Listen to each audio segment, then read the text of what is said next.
നമ്മൾ കഴിഞ്ഞ ദിവസം ഒരു സ്റ്റിച്ച് പഠിച്ചപ്പോൾ, അതായത് ഗ്രാനി സ്റ്റിച്ച് പഠിച്ചു കഴിഞ്ഞപ്പോൾ അതിൽ ഞാൻ പറഞ്ഞായിരുന്നില്ലേ നമുക്കത് വെച്ചിട്ട് ലാസ്റ്റ് ഒരു പ്രൊജക്റ്റ് ചെയ്യാമെന്ന്. അപ്പോൾ അതിന് വേണ്ടിയിട്ട് ഞാൻ ഉണ്ടാക്കിയൊരു റെക്റ്റാങ്കിൾ പീസാണ് കേട്ടോ ഇത്. അതിൻ്റെ മെഷർമെൻറ്റും കാര്യങ്ങളൊക്കെ ഞാൻ മറ്റേ വീഡിയോയിൽ പറഞ്ഞിരുന്നു.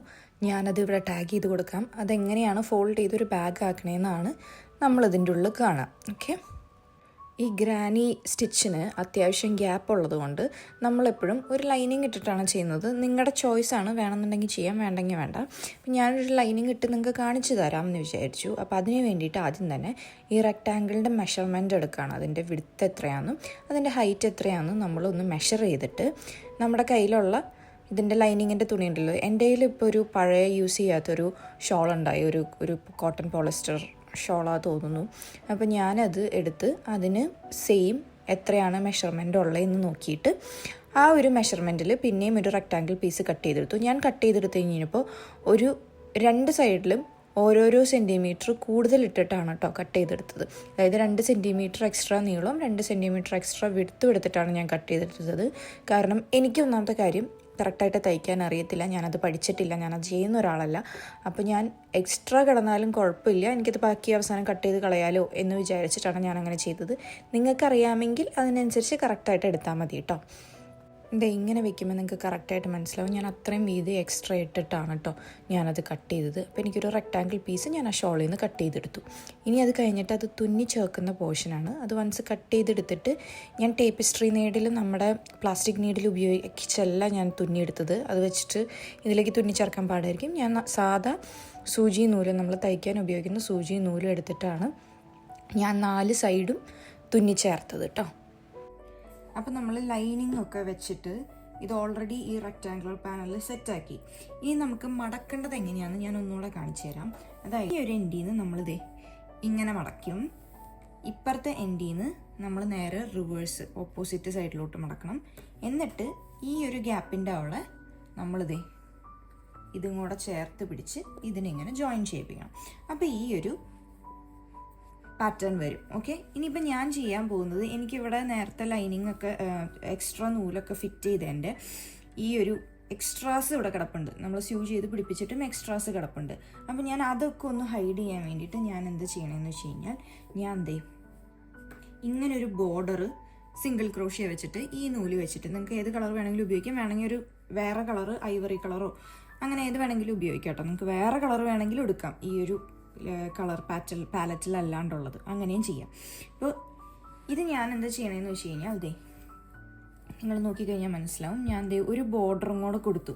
അപ്പോൾ എന്താ ഗുണം എന്ന് വെച്ച് കഴിഞ്ഞാൽ, ഈ എക്സ്ട്രാസ് നിൽക്കുന്നതുണ്ടല്ലോ അതൊക്കെ ഒന്ന് ഈ ഇതിൽ ഹൈഡായി പോവും മെയിനായിട്ട്. അതിന് വേണ്ടിയിട്ടാണ് ഞാൻ ചെയ്യുന്നത്. ഇനി ഞാൻ ഇവിടം വരെ വന്നു കഴിഞ്ഞപ്പോൾ എനിക്ക് വേണ്ടത്, ഇനി ഞാനിതിനിങ്ങനെ ബോർഡർ ഇടുന്നേക്കാളും ഈ ഒരു പോർഷൻ ഒരുമിച്ച് ക്ലോസ് ചെയ്ത് വിടുകയാണ് വേണ്ടത്. അപ്പോൾ അതിന് വേണ്ടിയിട്ട് ഞാൻ എന്താ ചെയ്യണമെന്ന് വെച്ച് കഴിഞ്ഞാൽ, ഞാൻ ഇത്രയും ഒരു ലൈൻ ഇട്ടു, ജസ്റ്റ് സിംഗിൾ ക്രോഷ്യേയുടെ ചെയ്തു. എന്നിട്ട് ഇവിടെ എത്തുമ്പോൾ ഇതിന് പകരം ഇത് ജോയിൻ ചെയ്തിട്ടാണ് ചെയ്യുന്നത്. അപ്പം ഇതെങ്ങനെയാണ് നമ്മൾ ചെയ്യണമെന്ന് വെച്ച് കഴിഞ്ഞാൽ, ഓരോ ഗ്യാപ്പ് ഉണ്ടല്ലോ, ഈ ഓരോ ഗ്യാപ്പിലും 2 സിംഗിൾ ക്രോഷ്യ വെച്ചിട്ടാണ് ചെയ്യുന്നത്. അതായത് ഇവിടെ ഞാൻ ഇതിലേക്ക് ഇൻസേർട്ട് ചെയ്ത് ഒരു സിംഗിൾ ക്രോഷ്യ ചെയ്തു, ആ സെയിം ഗ്യാപ്പിൽ തന്നെ പിന്നെയും ഒരു സിംഗിൾ ക്രോഷ്യ കൂടെ ചെയ്തു. ഓക്കെ, ഇതേപോലെ തന്നെ നമ്മൾ എല്ലാ ഗ്യാപ്പിലും നെക്സ്റ്റ് ഗ്യാപ്പിലോട്ട് വന്നപ്പോഴത്തേക്കും പിന്നെയും 2 സിംഗിൾ ക്രോഷ്യ തന്നെ ചെയ്യാം. അങ്ങനെയാണ് നമ്മളിത് റിപ്പീറ്റ് ചെയ്ത് അറ്റം വരെ പോകുന്നത്. അപ്പോൾ ഈ ലൈനിങ്ങും എക്സ്ട്രാ വന്ന നൂലുകളും ഒക്കെ ഇതിൻ്റെ ഉള്ളിലേക്ക് പൊക്കോളും. ഓക്കെ, ഇങ്ങനെ ഈ സിംഗിൾ ക്രോഷ്യ കണ്ടത് ഇങ്ങനെയാണിത് വരിക. ഓക്കെ, ഇങ്ങനെ ഈ സിംഗിൾ ക്രോഷ്യ ഇവിടം വരെ ചെയ്യുക. ഇവിടം വരെ ചെയ്ത് കഴിഞ്ഞ് കഴിയുമ്പോൾ ഈ ഒരു പോർഷൻ ക്ലോസ് ആവും. ഈ അറ്റം വരെ ചെയ്ത് കഴിയുമ്പോൾ ഈ ഒരു പോർഷൻ ക്ലോസ് ആവും. അതിനുശേഷം നമ്മൾ പിന്നെയുള്ള ലെഫ്റ്റ് ഓവർ എന്ന് പറയുന്നത്, അപ്പോൾ നമ്മൾ അവിടെ വെച്ചിട്ട് കട്ട് ചെയ്യുക. ലെഫ്റ്റ് ഓവർ എന്ന് പറയുന്നത് പിന്നെ ഈ ഒരു പോർഷനാണ്. അപ്പോൾ ഈ ഒരു പോർഷനിൽ നിന്ന് നമ്മൾ സ്റ്റാർട്ട് ചെയ്ത് നമ്മളിത് റിവേഴ്സ് ചെയ്ത് ഇവിടെ അതുപോലെ ചെയ്യണം. എന്നിട്ട് ഇവിടെ എത്തുമ്പോൾ ഇതേപോലെ തന്നെ ക്ലോസ് ചെയ്ത് പോകണം. ഓക്കെ, ഇതിനെ രണ്ടിനെയും ജോയിൻ ചെയ്ത് പോകണം. എക്സ്ട്രാ പിന്നെ ഉള്ളത് ഇവിടെ നിന്നും കൂടെ ചെയ്യണം. അപ്പം നമുക്ക് ആദ്യം ചെയ്യാവുന്നത് എന്താണെന്ന് വെച്ച് കഴിഞ്ഞാൽ, ഇവിടെ നിന്ന് തുടങ്ങി നമുക്ക് അപ്പുറത്തെ സൈഡ് ചെയ്യാം. അതേപോലെ തന്നെ അപ്പുറത്തെ നടുക്കുന്ന് തുടങ്ങിയിട്ട് ഈ അറ്റം വരെ ചെയ്യാം, അങ്ങനെയും ചെയ്യാം കേട്ടോ. അപ്പോൾ ഇതാണ് ഇനി ഞാൻ ചെയ്യാൻ പോകുന്ന പ്രോസസ്സ്. ഒരു എക്സ്ട്രാ ലെയർ ഒരു സിംഗിൾ ക്രോഷ്യ കൂടെ ചെയ്യാം. അങ്ങനെ ഞാൻ ചെയ്ത് വന്നു കഴിഞ്ഞപ്പോൾ ഇങ്ങനെയാണ് വന്നിരിക്കുന്നത്. ഞാൻ പറഞ്ഞ സിംഗിൾ ക്രോഷ്യ ഇതിലാണ് ചെയ്തിരിക്കുന്നത്. നിങ്ങൾക്ക് വേണമെന്നുണ്ടെങ്കിൽ ഈ ഒരു പോർഷനിൽ മാത്രം സിംഗിൾ ക്രോഷ്യ ചെയ്യാണ്ട് സ്ലിപ്പ് സ്റ്റിച്ച് ചെയ്യാം. അപ്പോൾ എനിക്ക് ഈ 2 സൈഡും സത്യം പറഞ്ഞു കഴിഞ്ഞാൽ ഉപയോഗിക്കാം കേട്ടോ.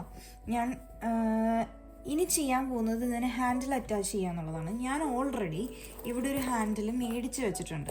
അതായത് ഇത് ഓൺലൈനിൽ മേടിക്കാൻ കിട്ടുന്നതാണ്. നിങ്ങൾക്ക് ഇഷ്ടമുള്ള കളറിലൊക്കെ മേടിക്കാം, ഇഷ്ടമുള്ള ടൈപ്പിൽ മേടിക്കാം. ഇത് ജസ്റ്റ് ഇവിടെ അറ്റാച്ച് ചെയ്ത് കൊടുത്താൽ മതി. അപ്പോൾ ഇതിനിങ്ങനെ ഒരു കുളത്തുണ്ട്, ഇതിനൊക്കെ ഇങ്ങനെ അറ്റാച്ച് ചെയ്ത് കൊടുക്കാം. ഞാൻ ഐദർ ഇങ്ങനെ ചെയ്യാം, അല്ലെങ്കിൽ ഞാൻ ഇതിന് മുന്നേ ഒരു ബാഗ് ചെയ്ത വീഡിയോയിൽ എങ്ങനെ ക്രോഷ്യ വെച്ചിട്ട് തന്നെ ഹാൻഡിൽ ഉണ്ടാക്കാം എന്നുള്ളത് കാണിച്ചു തന്നിട്ടുണ്ട്. അപ്പോൾ അങ്ങനെയും വേണമെങ്കിൽ ചെയ്യാം. ഓക്കെ, ഇതിൻ്റെ ഗുണം എന്താണെന്ന് വെച്ച് കഴിഞ്ഞാൽ എനിക്കിപ്പോൾ ഈ ഹാൻഡിലല്ല വേണ്ടത്. ഇത് കുറച്ച് ലെങ്ത്ത് കൂടുതലുള്ള ഹാൻഡിലാണ്, ബാക്ക് സ്ട്രാപ്പാണ്. ഈ ബാക്ക് സ്ട്രാപ്പ് അല്ല എനിക്ക് വേണ്ടത്. എനിക്ക് വേറെ മാറ്റണം എന്നുണ്ടെങ്കിൽ എനിക്ക് ജസ്റ്റ് ഈ ബാക്ക് സ്ട്രാപ്പ് മാറ്റി എനിക്ക് പല ടൈപ്പിൽ ഈ സെയിം സാധനം തന്നെ നമുക്ക് സ്റ്റൈൽ ചെയ്ത് കൊണ്ടു നടക്കാം. അതിന് വേണ്ടിയിട്ടാണ്. അപ്പോൾ ഇതാണ് എൻ്റെ ഫൈനൽ ഔട്ട്പുട്ട് ബാഗ് വരുന്നത്. ഇത് നിങ്ങൾക്ക് വേണമെന്നുണ്ടെങ്കിൽ ഇതെങ്ങനെ വേണമെങ്കിലും മാറ്റിയെടുക്കാം. ഓക്കെ, അപ്പോൾ സിമ്പിളായിട്ട് ഒരു റെക്റ്റാങ്കിൾ പാനൽ വെച്ചിട്ട് എങ്ങനെ ബാഗ് ഉണ്ടാക്കാമെന്നാണ് ഇപ്പോൾ നമ്മൾ കാണിച്ചു തന്നത്. നിങ്ങൾ മനസ്സിലായെന്ന് ഞാൻ വിചാരിക്കുന്നു. നിങ്ങൾക്ക് ഈ ഒരു ഗ്രാനി സ്റ്റിച്ചിന് പകരം നിങ്ങൾക്ക് ഏത് സ്റ്റിച്ച് വേണമെങ്കിലും ഉപയോഗിച്ച് ഈ സെയിം പാറ്റേണിൽ നമുക്ക് ബാഗ് ഉണ്ടാക്കിയെടുക്കാം. ഇനിയിപ്പോൾ ലൈനിങ് വെക്കേണ്ടതാണെന്നുണ്ടെങ്കിൽ നിങ്ങൾക്ക് കുറച്ചും കൂടി ഗ്യാപ്പ് കുറവുള്ള ഒരു സ്റ്റിച്ച് പ്രിഫർ ചെയ്തിട്ട് അതിൽ നിന്ന് ഉണ്ടാക്കിയെടുത്താൽ മതി. ഓക്കെ, അപ്പോൾ ഇതാണ് ഒരു സിമ്പിൾ ബാഗ്.